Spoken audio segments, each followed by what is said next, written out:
La première quinzaine de février s'écoula encore, un froid noir prolongeait le dur hiver, sans pitié des misérables. De nouveau, les autorités avaient battu les routes, le préfet de l'île, un procureur, un général. Et les gendarmes n'avaient pas suffi, de la troupe était venue occuper Montsou, tout un régiment, dont les hommes campaient de Bonny à Marchiennes. Des postes armés gardaient les puits, il y avait des soldats devant chaque machine.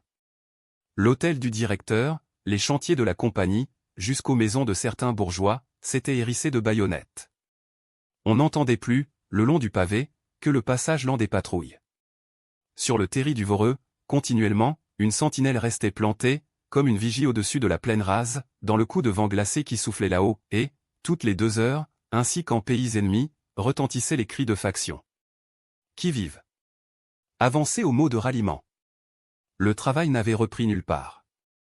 Au contraire, la grève s'était aggravée, Crèvecoeur, Mirou, Madeleine arrêtaient l'extraction, comme le Voreux, Feutry-Cantel et la Victoire perdaient de leur monde chaque matin, à Saint-Thomas, jusque-là indemnes, des hommes manquaient. C'était maintenant une obstination muette, en face de ce déploiement de force, dont s'exaspérait l'orgueil des mineurs.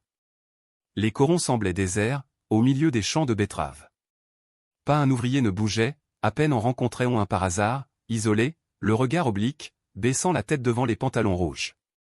Et, sous cette grande paix morne, dans cet entêtement passif, se butant contre les fusils, il y avait la douceur menteuse, l'obéissance forcée et patiente des fauves en cage, les yeux sur le dompteur, prêts à lui manger la nuque, s'il tournait le dos.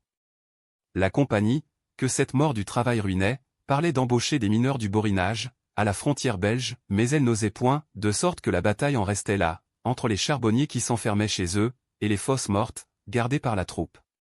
Dès le lendemain de la journée terrible, cette paix s'était produite, d'un coup, cachant une panique telle, qu'on faisait le plus de silence possible sur les dégâts et les atrocités.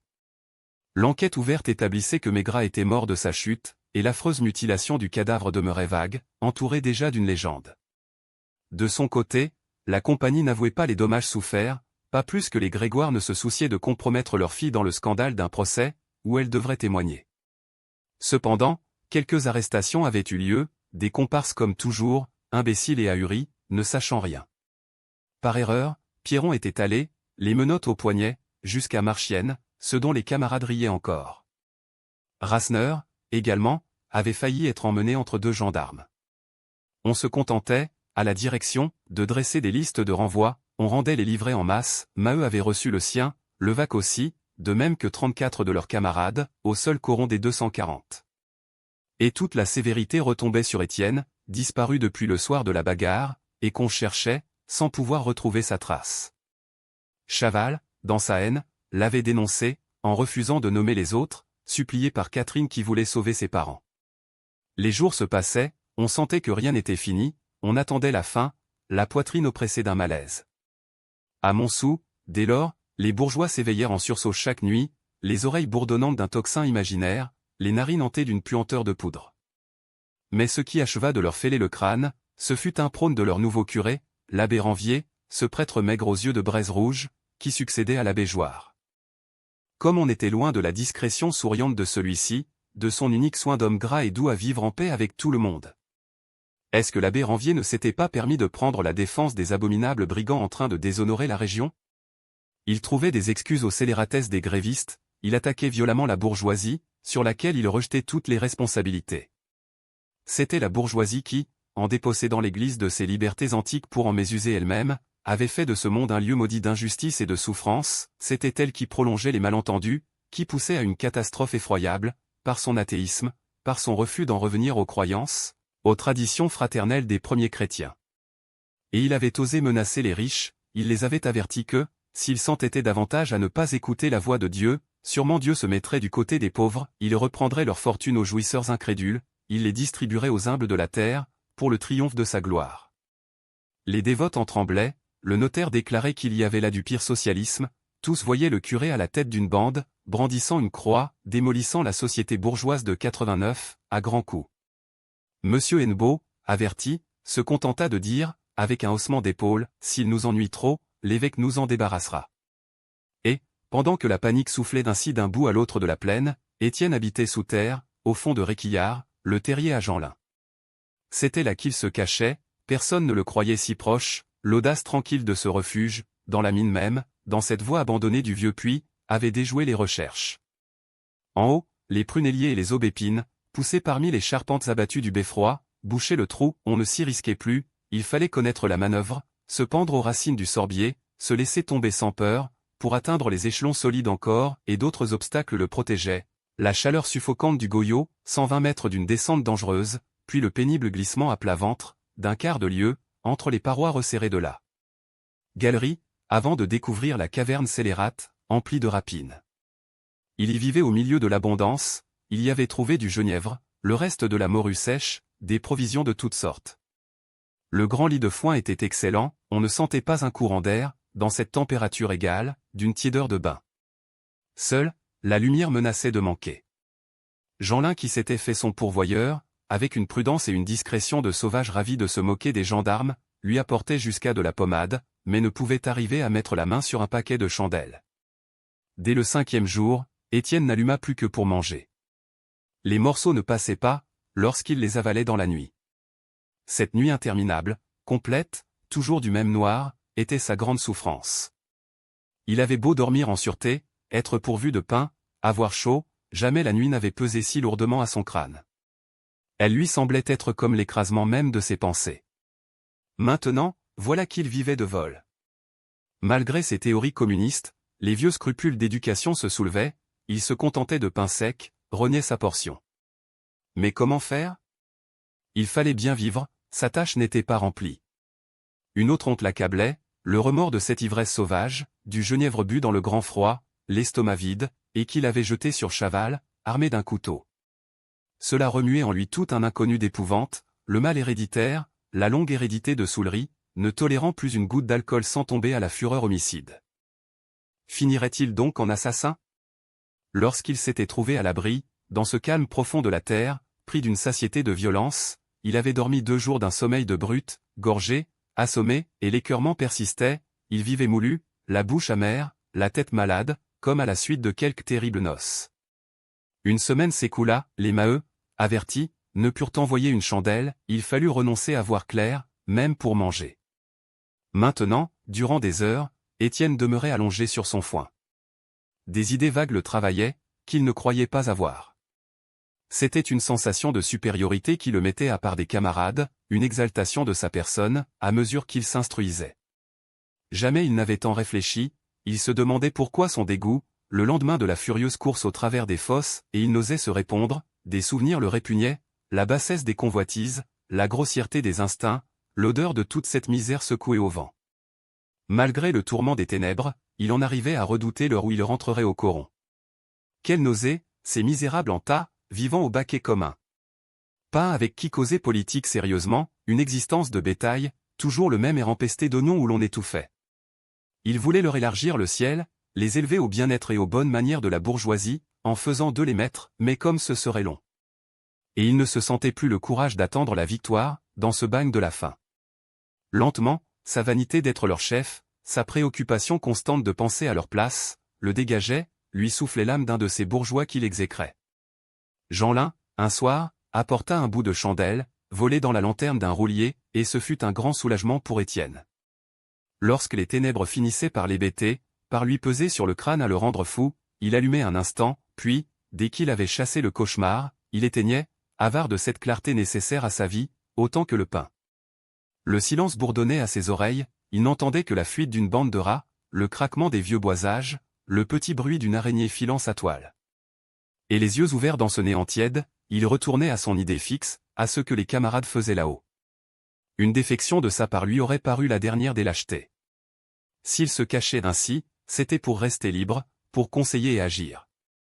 Ses longues songeries avaient fixé son ambition, en attendant mieux, il aurait voulu être pluchard, lâcher le travail, travailler uniquement à la politique, mais seul, dans une chambre propre, sous le prétexte que les travaux de tête absorbent la vie entière et demandent beaucoup de calme. Au commencement de la seconde semaine, l'enfant lui ayant dit que les gendarmes le croyaient passé en Belgique, Étienne osa sortir de son trou, dès la nuit tombée. Il désirait se rendre compte de la situation, voir si l'on devait s'entêter davantage. Lui, pensait la partie compromise, avant la grève, il doutait du résultat, il avait simplement cédé aux faits, et, maintenant, après s'être grisé de rébellion, il revenait à ce premier doute, désespérant de faire céder la compagnie. Mais il ne se l'avouait pas encore, une angoisse le torturait, lorsqu'il songeait aux misères de la défaite, à toute cette lourde responsabilité de souffrance qui pèserait sur lui.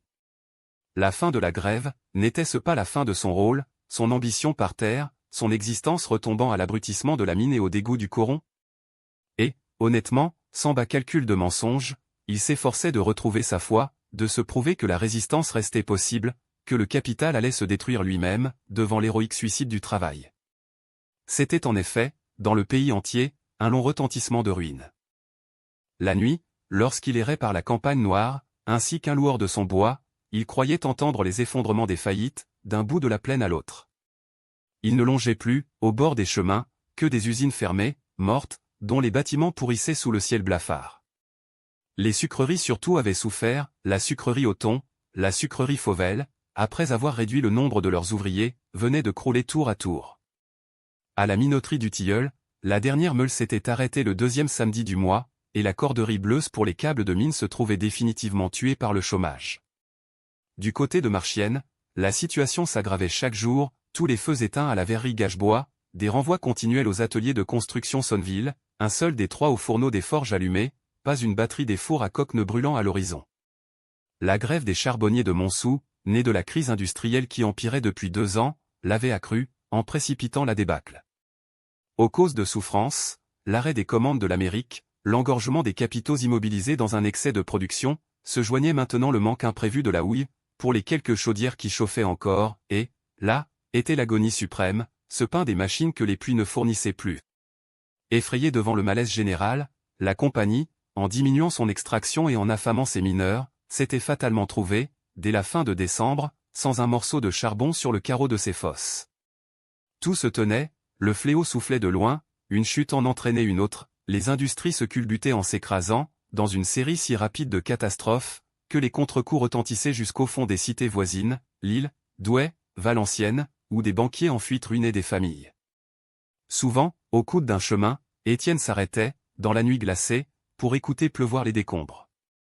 Il respirait fortement les ténèbres, une joie du néant le prenait, un espoir que le jour se lèverait sur l'extermination du vieux monde, plus une fortune debout, le niveau égalitaire passé comme une faux, au ras du sol. Mais les fosses de la compagnie surtout l'intéressaient, dans ce massacre. Il se remettait en marche, aveuglé d'ombre, il les visitait les unes après les autres, heureux quand il apprenait quelques nouveaux dommages. Des éboulements continuaient à se produire, d'une gravité croissante, à mesure que l'abandon des voies se prolongeait. Au-dessus de la galerie nord de Mirou, l'affaissement du sol gagnait tellement, que la route de Joiselle, sur un parcours de 100 mètres, s'était engloutie, comme dans la secousse d'un tremblement de terre, et la compagnie, sans marchander, payait leurs champs disparus aux propriétaires, inquiète du bruit soulevé autour de ces accidents. Crèvecoeur et Madeleine, de roches très ébouleuses, se bouchaient de plus en plus. On parlait de 2 porions ensevelis à la Victoire, un coup d'eau avait inondé Feutry-Cantel, il faudrait murailler 1 kilomètre de galerie à Saint-Thomas, où les bois, mal entretenus, cassaient de toutes parts. C'était ainsi, d'heure en heure, des frais énormes, des brèches ouvertes dans les dividendes des actionnaires, une rapide destruction des fosses, qui devait finir, à la longue, par manger les fameux deniers de Montsou, centuplés en un siècle. Alors, devant ces coups répétés, l'espoir renaissait chez Étienne, il finissait par croire qu'un 3e mois de résistance achèverait le monstre, la bête lasse et repue, accroupie là-bas comme une idole, dans l'inconnu de son tabernacle. Il savait qu'à la suite des troubles de Montsou, une vive émotion s'était emparée des journaux de Paris, toute une polémique violente entre les feuilles officieuses et les feuilles de l'opposition, des récits terrifiants, que l'on exploitait surtout contre l'Internationale, dont l'Empire prenait peur, après l'avoir encouragé, et, la régie n'osant plus faire la sourde oreille, 2 des régisseurs avaient daigné venir pour une enquête, mais d'un air de regret, sans paraître s'inquiéter du dénouement, si désintéressé, que 3 jours après ils étaient repartis, en déclarant que les choses allaient le mieux du monde. Pourtant, on lui affirmait d'autre part que ces messieurs, durant leur séjour, siégeaient en permanence, déployaient une activité fébrile, enfoncés dans des affaires dont personne autour d'eux ne soufflait mot. Et il les accusait de jouer la confiance, il arrivait à traiter leur départ de fuite affolée, certains maintenant du triomphe, puisque ces terribles hommes lâchaient tout. Mais Étienne, la nuit suivante, désespéra de nouveau. La compagnie avait les reins trop forts pour qu'on les lui cassât si aisément, elle pouvait perdre des millions, ce serait plus tard sur les ouvriers qu'elle les rattraperait, en rognant leur pain. Cette nuit-là, Ayant poussé jusqu'à Jean Bart, il devina la vérité, quand un surveillant lui conta qu'on parlait de céder Vandame à Montsou. C'était, disait-on, chez Deneulin, une misère pitoyable, la misère des riches, le père malade d'impuissance, vieilli par le souci de l'argent, les filles luttant au milieu des fournisseurs, tâchant de sauver leur chemise. On souffrait moins dans les corons affamés que dans cette maison de bourgeois, où l'on se cachait pour boire de l'eau.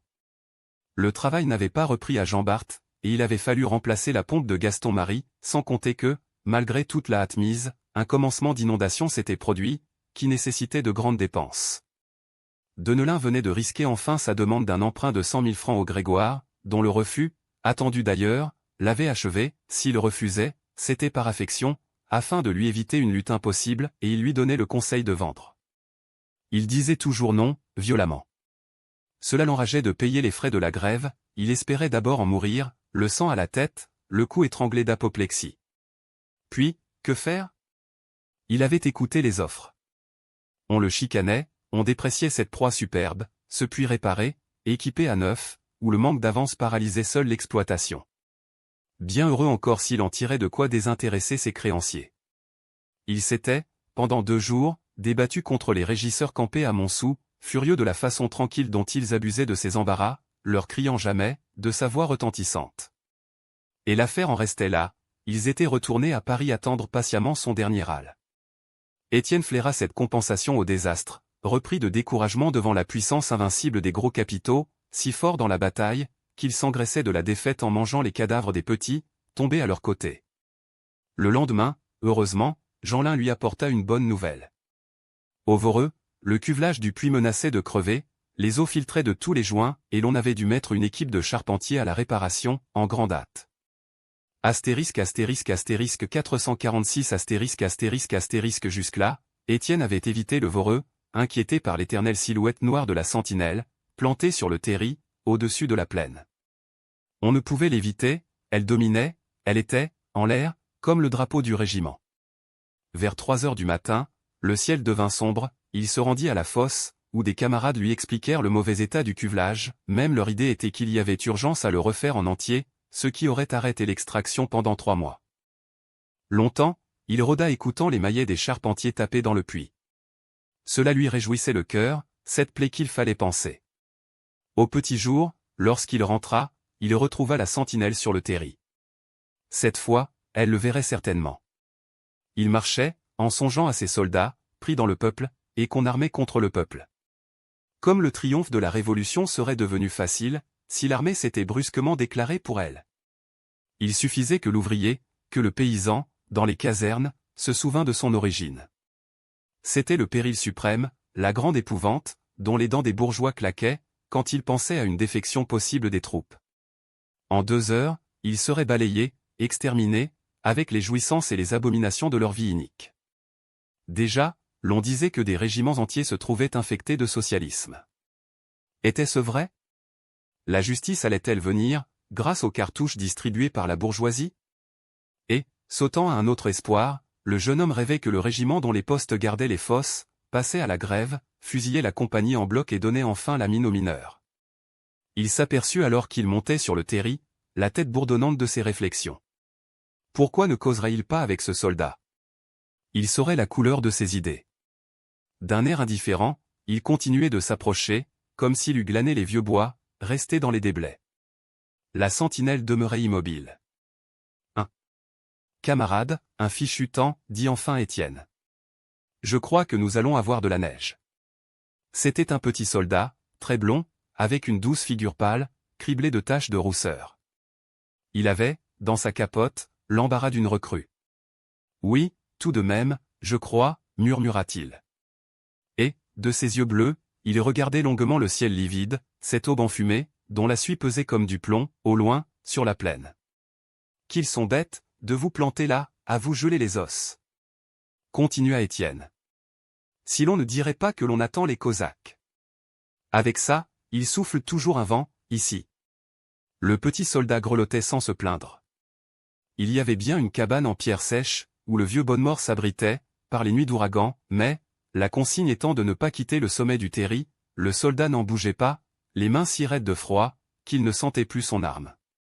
Il appartenait au poste de 60 hommes qui gardaient le Voreux, et, comme cette cruelle faction revenait fréquemment, il avait déjà failli y rester, les pieds morts. Le métier voulait ça, une obéissance passive achevait de l'engourdir, il répondait aux questions par des mots bégayés d'enfants qui sommeillent. Vainement, pendant un quart d'heure, Étienne tâcha de le faire parler sur la politique.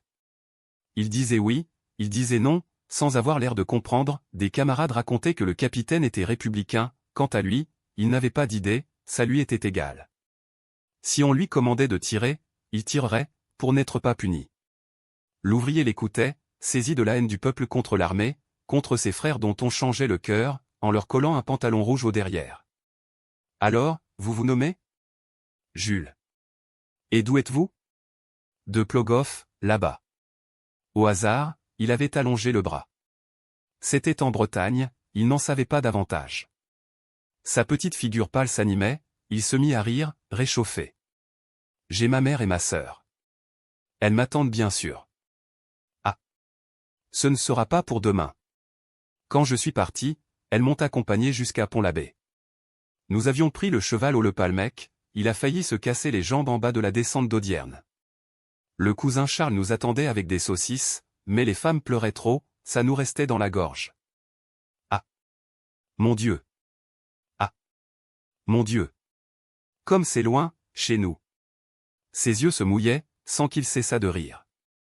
La lande déserte de Plogoff, cette sauvage pointe du rabattu des tempêtes, lui apparaissait dans un éblouissement de soleil, à la saison rose des bruyères.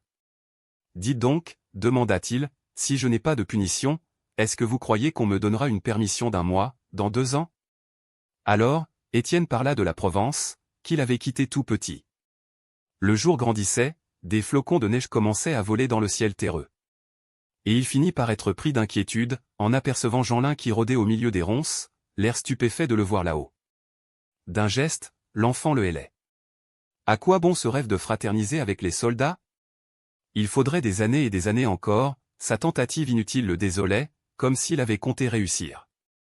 Mais, brusquement, il comprit le geste de Jeanlin, on venait relever la sentinelle, et il s'en alla, il rentra en courant se terrer à Réquillart, le cœur crevé une fois de plus par la certitude de la défaite, pendant que le gamin, galopant près de lui, accusait cette sale rosse de troupier d'avoir appelé le poste pour tirer sur eux.